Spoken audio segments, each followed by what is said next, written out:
Hi, guys, and welcome to Playspace Podcast. I'm Yol0nda, joining you with my partner, Tammy, and we are going to talk to you today about the challenges of bringing your kids to work when you own a Playspace. So, I used to own an indoor playground, and I decided last year to sell it after 10 years of ownership. I've done many things owning my play space and have gotten a lot of resources built up. So I've decided to now become a play space consultant where I help other indoor playground owners make their play spaces better or help aspiring indoor play space owners bring their play space dreams to life. Awesome. And I am actually a newer Playspace owner. My space has been around for almost 3 years now. And I was, prior to this, I was a photographer for 10 years. So this podcast is going to marry kind of the both things. Somebody that's been in it for a long time and it's kind of getting out of it, and somebody that's kind of in the thick of it. So you guys will get to hear both sides of kind of the things, the challenges of what it's like to own a play space. Yes. Yol0nda and I, well, we've kind of been online friends, I guess. We have. Yeah, I would say. We officially met in person when I went to IAAPA this year. If you guys don't know anything about that, basically it's a big conference for all like attractions within the US. So not just play spaces, but big attractions like water parks and stuff like that. And then she invited me out to lunch, and that's how we connected. Right. And at lunch, Tammy and I began to talk about the challenges of owning a play space and also about the information that was out there and about the lack of information that was out there for indoor playground owners or aspiring play space owners to gather to help them open their play spaces. So with lunch, we decided to collaborate and create this podcast. Yeah, because we both felt there was not a lot of information out there for people that are trying to get into this industry. It's something that's growing. Yes. And there's not a lot of information sharing out there. So we thought that we would help spread the love a little bit and kind of give our input about what it's like to be in this type of business. True that. Well, Tammy, let's do this. Let's start with our first episode topic, which will be the challenges of bringing kids to work. So I remember when I first opened my space, my daughter, Amaya, who is now 14, was 3 years old. And here I was, a new business owner, taking on this new brick and mortar space with my 3-year-old tagging along with me every day to work. Because, of course, one of the reasons why people get into indoor play space ownership is they say they want to be able to work and have their kids with them while they're working. So here I was getting ready to do that. One of the first things that I discovered really early on was that it was really important for me to give my daughter a sacred space of her own that wasn't a part of the public play space. It was really great that she was able to play in my indoor playground, which was called Amaya Papaya, but it was really important that she had her own little section within my space where it could be her own sacred place. So that place for us was behind my work desk or the check-in area where people would check in. She had a little play couch. She had her own toys. We had a computer for her. This is 2009, so I didn't have an iPad for her back then. And we also had her snacks and other things that she could play with. I also gated off my behind my desk area, so it almost became like a little playroom that was closed in for her. It also provided us with a place for her to nap during the day when she would get cranky during the long hours that we would spend at the play space. How about for you, Tammy? That's interesting you say that. I never actually thought of it that way, like them having their own dedicated space. They usually do play behind the front desk, but we don't rope it off or anything like that. It doesn't become like their own space, although we don't let other kids behind the front desk, just them. Yeah. But it is interesting that you say that. I mean, we can get into more of this later, but my son is actually kind of at the age where he's turning 6 this year. He's almost kind of over our play space, you know? Aging out, huh? Yeah. So, yeah, that is like another topic in itself. You know, what happens when you actually start your play space for the fact that you want that freedom of being with your kids all the time, mm-hmm. and when your kids don't really want to be there, you know? Yes. So yeah, I mean, Victory does come, and she takes naps there on occasion. We usually have a nap mat for her that we put in the storage room or wherever that she can go. But yeah, it becomes a challenge. One of the things you mentioned was about the iPad thing. Yeah. So you said you had a computer for her, so you did allow her to be on the computer when she was there. I did. I did allow her to have the computer, so she did get screen time at my space. That was a no screen space. Yeah. However, that'll go into my next topic point with this topic, is that I needed to have some type of support system built in place. And a part of my support system, I guess, was having that screen there to help her have some downtime and to allow me to take care of the business of the space. Yeah. So yeah, we do. I sometimes let Victory bring her iPad for her to watch whatever movies she wants. We have some games loaded on our devices at Imagine Play, and they play that sometimes. I try to cap them, though. I try to say, hey, you can only get 15 minutes of this. Sure. Go play on the floor or whatever, because I do think that one of the challenges of bringing your kids to work is the idea of what looks professional and what does not. And on one of my notes, it basically says that your mom mode is not always the best mode for people to see you in, I find that my mom mode is kind of off-putting, maybe to some folks, because everybody's parenting style is different. So it becomes a little bit hard to kind of navigate that when you have your kids at work. True. I think that Victory is at the same age that Amaya was about when we opened Amaya Papaya. And it's funny you kind of say your personal mom mode as opposed to your professional mom mode, because I always had talks with Amaya about being professional when she was 3.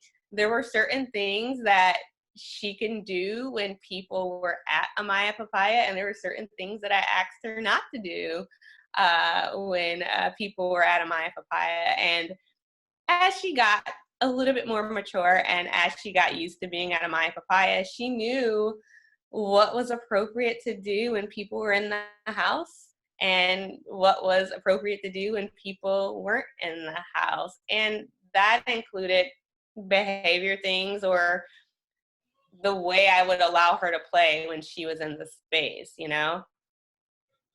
Yeah. How did you navigate it when they wouldn't follow the rules? It's hard. It was hard. So with Amaya, of course, we did timeouts. That was a part of my parenting, was taking things away or having her have a timeout or a chill out time. My goodness, she would have tantrums. She would scream, she would cry, and how do you handle that when you are the owner of a play space? Yeah. I would need to, sometimes I would step out of the store with her to talk with her. Luckily, my play space had kind of like a sidewalk in the front, so we would take walks back and forth in front of the play space. Sometimes she and I would have to go into another part of the play space. For us, the only other enclosed place was the bathroom. So sometimes we would have to go into the bathroom for her to have a place where people couldn't see her while she was having her meltdown. And for me, one of the funniest things that I used to do with Amaya, for her to get a visual of how she looked when she was having a meltdown was I would take a mirror and say, look at yourself. Do you like how you're looking right now? Are you crying or are you laughing? And do you like what other people are seeing? You know, sometimes it would work and sometimes it would backfire. She would say, I don't care. But it's important, I thought, as time went on, that people knew that I too was a parent like them and I went through some of the same challenges that they went through. So I think that that was one of the ways that I became relatable to my clientele. So I think for them to see me disciplining or helping my daughter through her stuff in a real way was important for them to get to know me as the business owner. And I'd honestly say that's why some of them would come back often, because they knew that it was a place where they can feel safe doing some of the same things. Right. Yeah. So going back to having a support system. So we talked about how sometimes we use electronics as our support system. I think that one of the things that people don't think about when they're owning a play space in particular is because you did it because you want to be with your kids all the time. You wanted to bring them into work. But the thing is, because you're the owner, you have to be there all the time. And sometimes you cannot because your kids are sick. You know, you still go through all the same things. You can't bring your sick kid into work and things like that. So, you know, having that backup plan is, you know, it's something that you have to think about when you are opening a space like this. For sure. So for me, I was lucky because my mom lives here. So we had grandma that was available to pick Amaya up as soon as she got off work in the afternoons. I was open in the beginning from 10 a.m. until 6 p.m. My hours changed over the years. But in the beginning, that was a long day. We would get there about an hour before I opened, and we would be there for about 2 hours when the space would close to clean up before I really got into a good, you know, schedule for myself. So by the end of the day, Amaya was done. She was burnt out.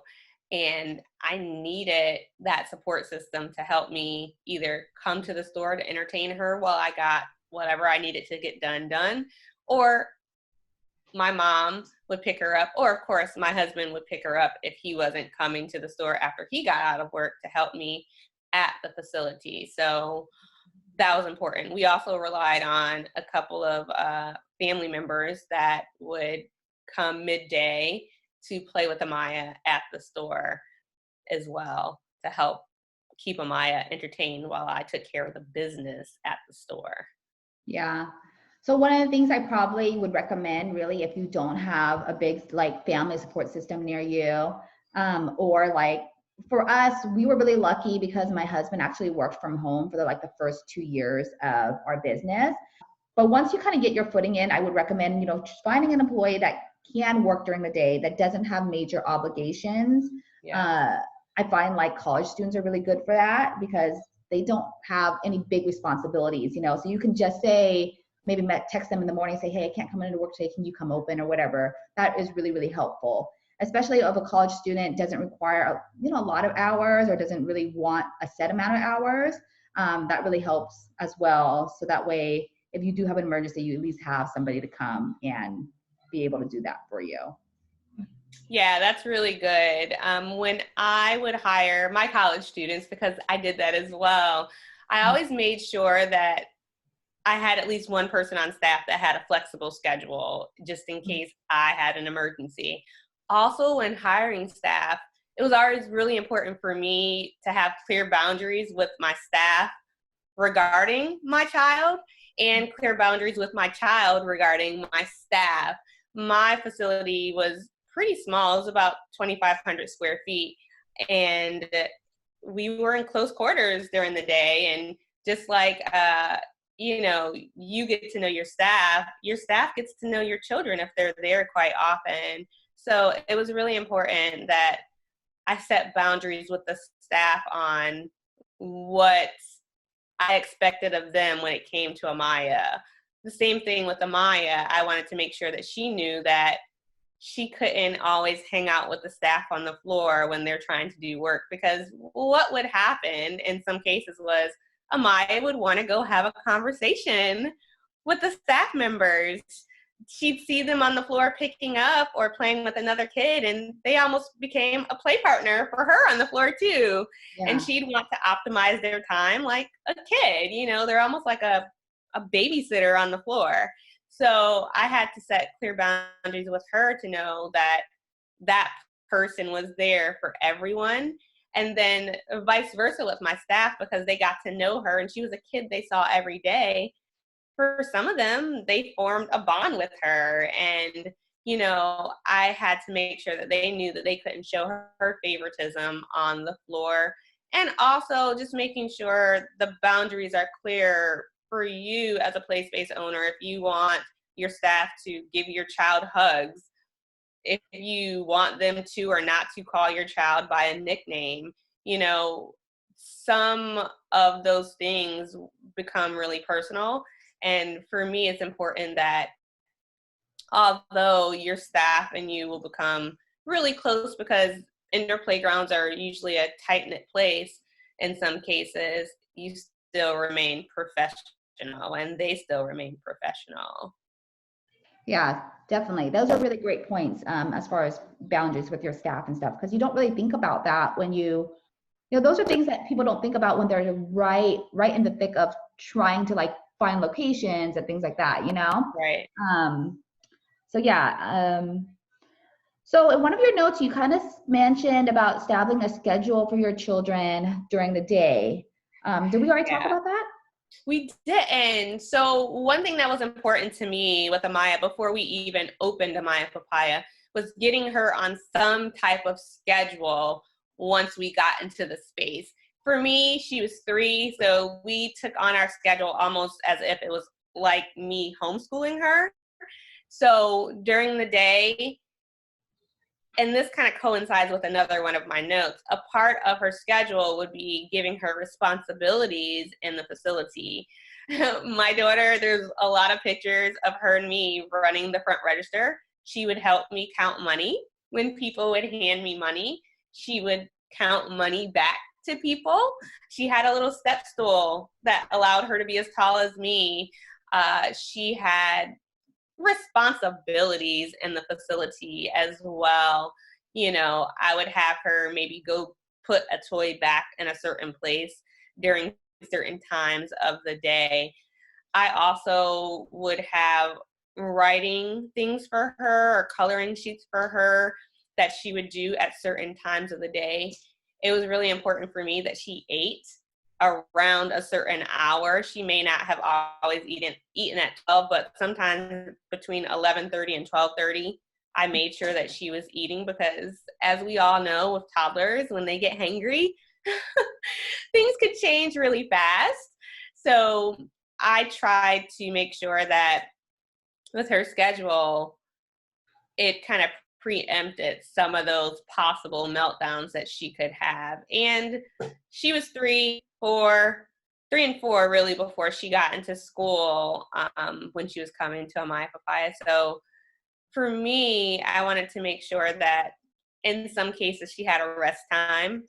So she may have not always taken a nap, but she definitely had some type of quiet time, one time a day, if not 2 times a day, but at least 1 time a day. I had made sure that I worked in her schedule somewhere that she had that quiet time. So for me, it was a structured, unstructured day where there were just certain things happening throughout the day, every day. So there was routine for her. Yeah. I think that is something that I don't do, but I think that is really important. It kind of makes you think about, for instance, I was telling you that Trent's turning into the age where he's kind of gets bored when he's there. Yes. After school too, he gets frustrated that we are going to Imagine Play, and I have to explain to him, you know, this is, you know, we don't go there for fun. We go there because that's mommy's job, you know. Mm-hmm. And so I guess maybe, yeah, having some sort of a structured activity for him every single day might be helpful. I also think that giving them responsibilities really helps set boundaries for the space. You know, you want let your kids know these are the rules. You guys are in charge of maintaining the rules, and by just giving them simple tasks of what they can do to kind of contribute to that, makes them feel part of, the business, right? Yes. For Trent, we actually do reward him for helping pick up the floor, sanitizing things, stuff like that. I give him $1 for each task. He actually negotiates money with me now. That's awesome. Yeah, he'll be like, well, if I do these 3 things, can I get $3 or whatever, And we let him take that money. We give him a little wallet. He puts that money in his wallet. And whenever we go to the store, he's allowed to use his money for anything he wants. And I do not question him at all. So if he wants to buy 20 Hot Wheels, I don't say to him, well, you have like 100 Hot Wheels at home. Are you sure you want this? It's his money. He uses it however he wants. So I think that teaches them a lot of things, responsibility, but, also saving for money, counting money, things like that. So, yeah. Yeah, that's funny you say that. So one of the things that we always told Amaya was that this was our family's business. It's a family business. It's not just my business. It's her business. It was my husband's business, even though he wasn't there day to day.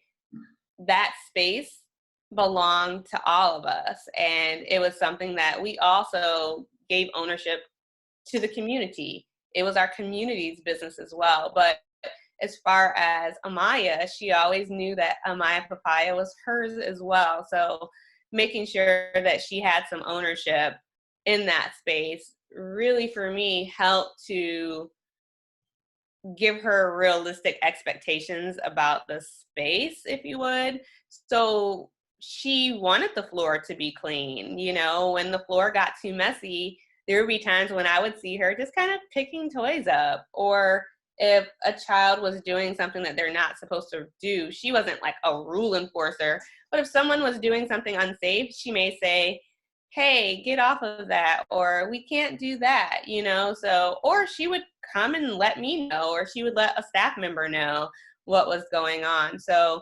she had a set of business owner eyes on the floor as well. And I really love the fact that you rewarded your little one with money, because, it does help them take ownership of the space.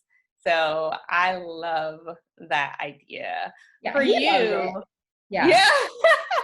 Truly. Before, I would just be like, hey, can you help pick up the floor? And he would just be like, why? What for? Right.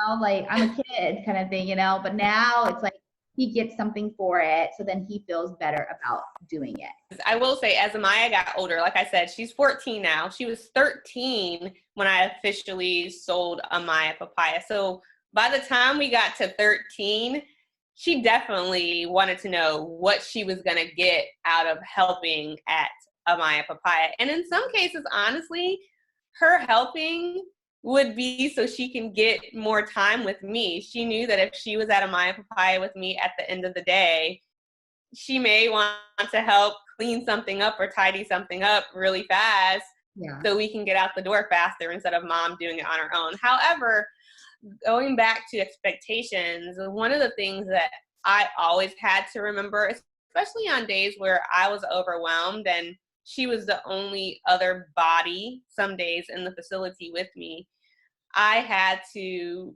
really understand that she, although it's our family business, was not an employee. She indeed is a kid. And so there would be some days where she would be doing cartwheels across my floor, or she would be doing music videos in the background, and I would be taking care of business while she was playing because she's a kid.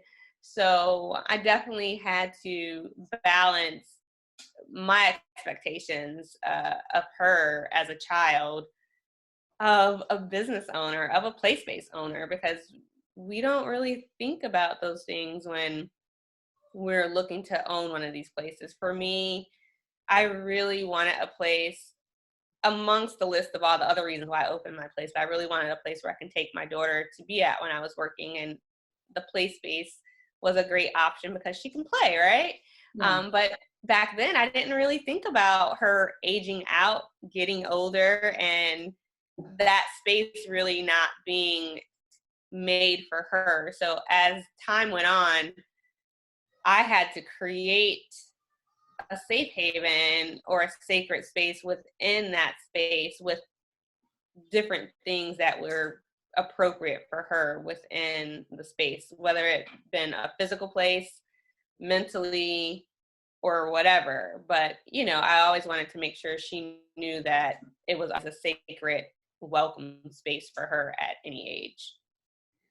Yeah, that's a really good segue into the next topic, basically, is you were talking about managing our own expectations of what our kids should and should not do in the space. I find that when my kids are with me, I am more easily frustrated.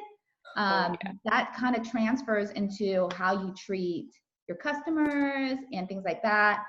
In the end, I feel like we as parents are a little bit harder on our kids when they're there. And we don't realize that our expectations of what our kids, even though they're kids, should be, kind of starts transferring into how we're interacting with the customers or how the customers are perceiving us when they are in the facility. Because I do notice that some of my reviews have said, some things like, well, the owner wasn't very nice to me or whatever. And it's usually in the afternoons when my kids are with me that I notice that those are when those reviews happen. So yeah. What did you find about that? Yeah, my anxiety definitely was always higher with Amaya in the store. And it's funny because I remember when she was little, 3 and 4, and me thinking, I'm always going to have her here. I anticipated homeschooling her for the duration of me owning Amaya Papaya. And by the time she turned 4, I was like, where's the closest pre-K class that I can sign her up for so I can have some alone time in the space to get my job or the work done when I was there. Or on the days when I wasn't there, I needed time to take care of business at my home office for the space, and I needed alone time.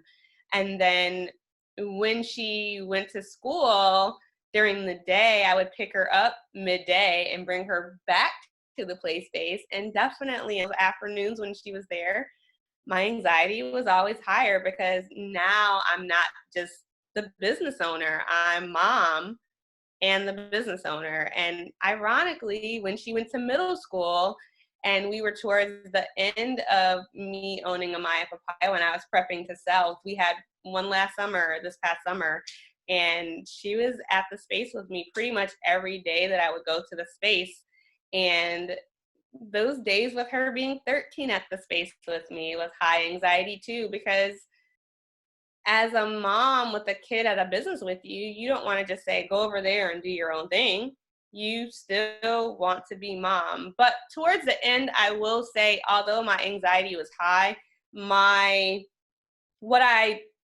what people perceived of me wasn't as much of a concern as it was in the beginning of me owning my space. I feel like I said in the beginning, my clientele over the years got to know me as a mom, and they got to understand that I was just like them. I wasn't some superwoman doing this super thing. I was just another mom that just happened to own a business. And some days, because your customers will talk to you, and, if they would ask some days, I would say, I'm having a rough mommy day. It's kind of like I became like a human meme. Yeah. Today is just bun in the hair. I'm not in a smiley mood kind of day, Yeah. And as your customers get to know you, they may ask, hey, you're not smiling today. And some days I would say, dude, my kid is tripping. Right. That's good that you say that. I feel like that would have to be another podcast, dealing with the perception of what people think you should be, because I deal with that all the time. And I do think that after a certain amount of years, maybe you just stop caring about, what new people think of you. Somewhat, you do.